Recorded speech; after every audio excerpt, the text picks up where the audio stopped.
It is time for our country to take stock.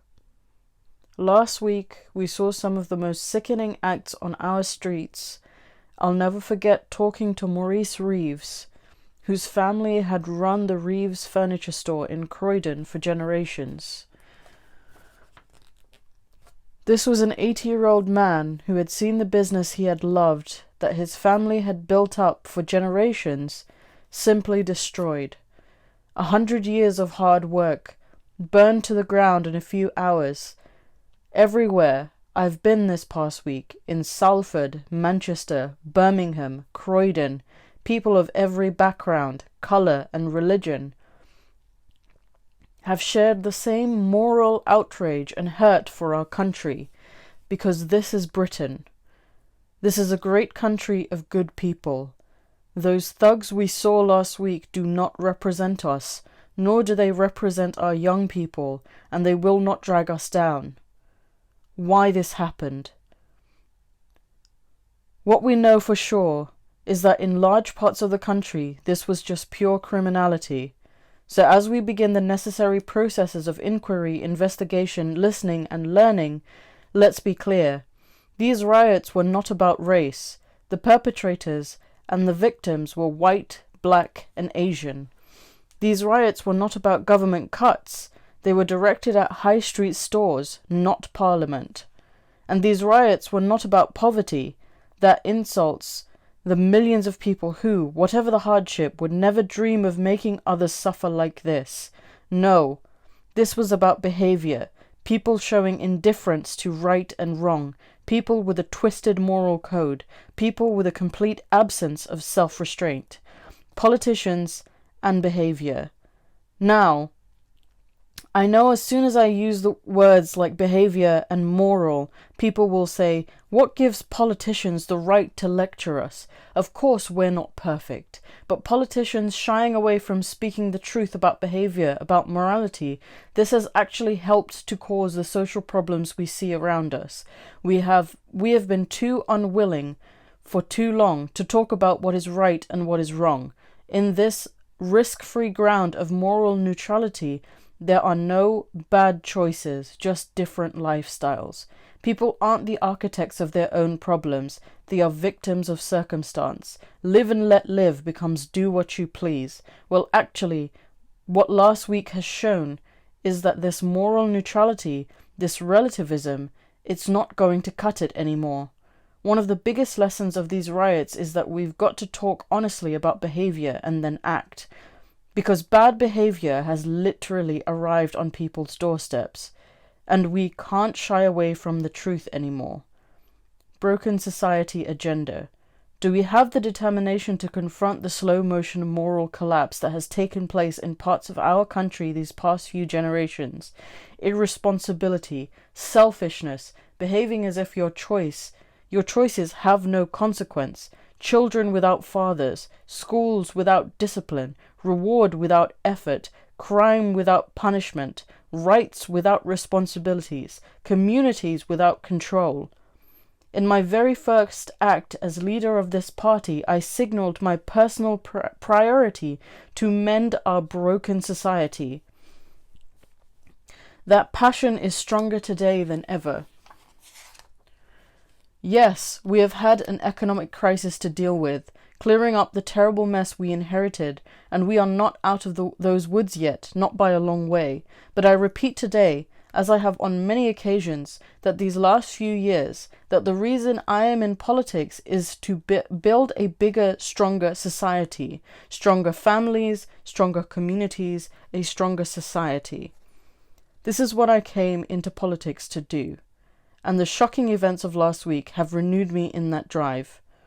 So I can announce today that over the next few weeks, I and ministers from across the coalition government will review every aspect of our work to mend our broken society, on schools, welfare, families, parenting, addiction, communities, on the cultural, legal, bureaucratic problems in our society too, from the twisting and misrepresenting of human rights that has undermined personal responsibility to the obsession with health and safety that has eroded people's willingness to act according to common sense. We will review our work and consider whether our plans and programs are big enough and bold enough to deliver the change that I feel this country now wants to see. So yes, the broken society is back at the top of my agenda. This was David Cameron's speech in 2011 following the Blackberry riots that happened here in the UK. And they happened due to the shooting of a 29-year-old black man from an estate in Tottenham in North London. His name was Mark Dugan. And these riots went across the country from London, Birmingham, Manchester, Nottingham, Salford, Huddersfield, Croydon, and it was very much organized by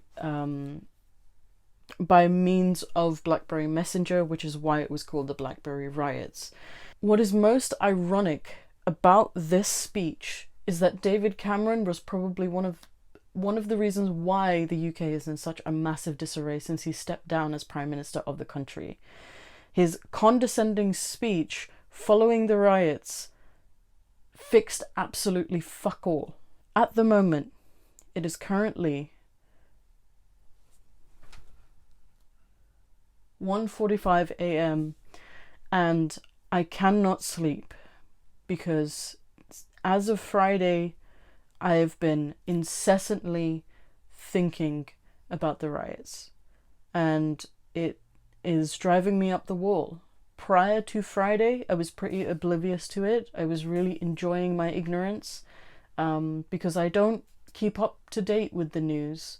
But once the news was broken to me, I had this morbid fascination with the entire thing. I've watched several videos, I've read several posts, testimonials, stories. All you have to do is look at the hashtag Black Lives Matter on any social media platform and you will hear thousands and thousands of stories about these horrific events that have happened over years, countless years at this point. And I keep seeing the same dumb fucking arguments over and over and over again, and I am honestly sick of seeing them.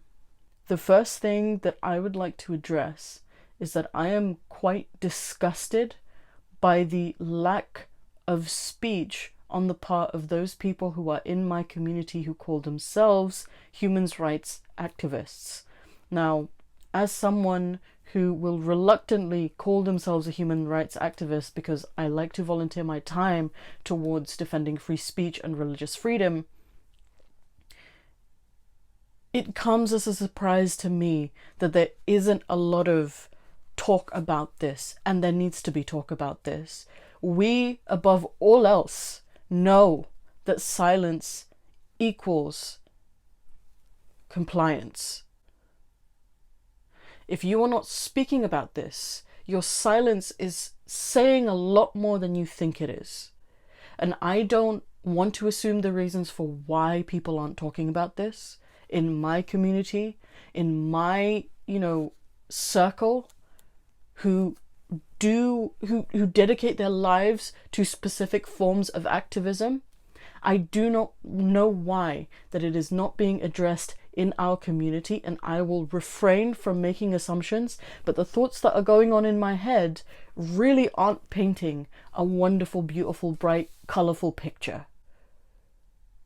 It is abhorrent to me, and y'all need to fix yourselves ASAP. The second thing that I would like to address is the hijacking of the Black Lives Matter movement by several parties. I will not name these parties because they're pretty good at doing that themselves. Stop hijacking this movement for your own personal gain, for clout, for, likes on your beautiful fucking selfies, okay? And stop hijacking this movement and derailing it into another conversation for your own political agenda. We are in the middle of a pandemic and a man is dead because the systems in place that are meant to protect him have killed him in a brutal and vicious fashion. This is a tragedy that you are exploiting for your own benefit, and it is disgusting. Shame on you. Third, the word riot is a very tactical word. Throughout history, every civil rights movement has a riot attached to it. Today is the start of Pride Month. How do you think that fucking started? It wasn't always rainbow flags and companies having rainbow logos. It wasn't always that. It started with protests, with riots. And I understand the argument that people should not be looting and, crashing small businesses. But let me tell you something. When an entire system, an entire society, I'm very loath to call it a civilization right now, but an entire society is based on capitalism and money. In order to make those people listen, you need to get them where it hurts. If we look at the French Revolution, one of the most historic revolutions in history, and the riots that took place in that time, what they wanted was food. Because the masses were starving. You know, that phrase that everybody likes to throw around when we're all sharing memes and we're all laughing around and, wanking at nonsense? Eat the rich? Where the fuck do you think that came from? And the rioters at that time used to take food from small businesses and leave money behind, because that was the basis of the riot. A common tactic used by the rioters was to steal food and leave in its place a fee decided by themselves as fair and just. Decided by themselves as fair and just. This elicited sympathy among many, including magistrates and others in authority, who felt that the harsh economic measures needed regulating if social harmony was to be restored. The rioters included people often viewed as pillars of the community, that is, they were respectable citizens of some social standing whose action had bearing on public opinion and who were at the forefront of practical changes. The riots have been described as acts of orderly disorder. We are now in a society that values capitalism and business. That is why the focus of Cameron's speech is all about businesses. It starts with a business and ends with just pure patronizing, just a patronizing tone. This recurrence of police and people with some form of authority killing and harming Black people has been going on for years, and it is honestly disgusting that we are still talking about this and this is still going on. I will be the first person to say that I do not know enough about this movement. I am not a Black person, and I am quite fortunate in that I have not faced a lot of racism in my life. I don't know if I haven't faced it or it just hasn't affected me very well, because I've always had other problems to deal with. Identity politics really isn't my sphere of discussion, if you couldn't tell. But I understand that when a man is dead because of police brutality, the people in place to protect you from harm are abusing that power and that trust you put into them by killing people of a certain color. It doesn't really take a genius to understand that there is something wrong in the system and there needs to be something done about that. And people have been peacefully protesting for years now. And I do this because people seem to think that peacefully protesting is working. It's not working. And do not take this the wrong way. I am not by no means saying that people should be violent. All I am saying is that those people who are looking down at others, who have gone out and participated in these protests where police officers are covering their badges so they can't be reported, throwing white supremacy signs, using tear gas, pulling away people's masks in the middle of a global pandemic, using plastic bullets and taking people's eyes out in the process.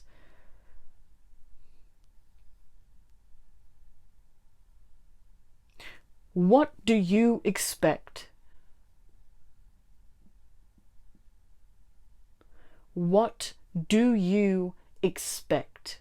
If you mean to say that if somebody took a person from your family and choked them on the curb before you, that you would not have, all you would have were peaceful feelings towards that person, you are lying, or you hate your family. I'm sorry. We saw this man before our eyes on film, choked out on the curb mercilessly, while people were standing by and watching. Police officers, enforcers of the law, were standing by watching. And you want people to peacefully react to that? How can you expect that? Clearly that is not something that is working. The next thing I want to say is that those people who are using this movement to loot and for their own advantage without any intention of supporting this movement, and to all of those people who are blaming the whole movement based on the actions of these people who are looting and, stealing nonsense. One of the Paul brothers did that. Jake Paul did that. How fucking dare you? First of all, to those people who are actually doing it, and second of all, to those people who are blaming the riot for those people. Thieves and cretins will always use a tragedy to their advantage. In the medieval times, when there would be sieges, thieves would act first to steal all the bread, and they would make themselves rich by selling it back at an extortionate price. Thieves will always use a tragedy, use a crisis to their advantage. You cannot blame the protest for that. The last thing I want to say before I give my final comments on this,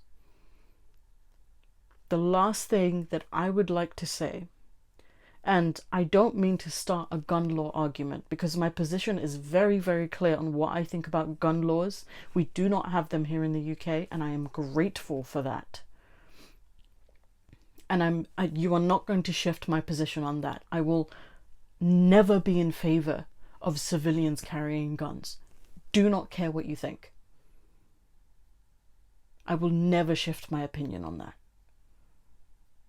But in the States, you'll always fight about gun laws, and you pro-gun nutters always say that the reason you have guns, the very crux of why the Second Amendment exists in your Constitution is so that if the government steps out of bounds and is mistreating its people, the people can rise up and fight against a tyrannical government. That's in your Constitution. That is within your amendments. That is why that amendment exists. And you will not allow people who are oppressed under your government by the system. This isn't the first case of police brutality directed towards a person of color. You will not allow people to fight against that government. Y'all really need to think about your positions and the positions that you hold. And for those of you who are going to comment about how you hope that a riot comes through my street, I've lived in Tottenham. I was there when the Blackberry riots happened. And we all know why it started and why it continued. And it wasn't because of broken families and an inability to take responsibility, like Cameron would have us believe. We are tired of seeing our brothers and sisters being killed in cold blood. We are tired of it. And I am tired of the world making excuses for those murderers. Those filthy, disgusting, garbage human beings who do not deserve a minute in freedom for what they have done. In the description, I'm going to leave a link tree to petitions and several websites that you can donate to Black Lives Matter. This is a really important movement, and I implore anyone and everyone to state their opinion on it. I do not care what your opinion is, but say something. Break your silence, because your silence is absolutely fucking screaming at me right now. And I cannot accept it. I cannot and will not accept it.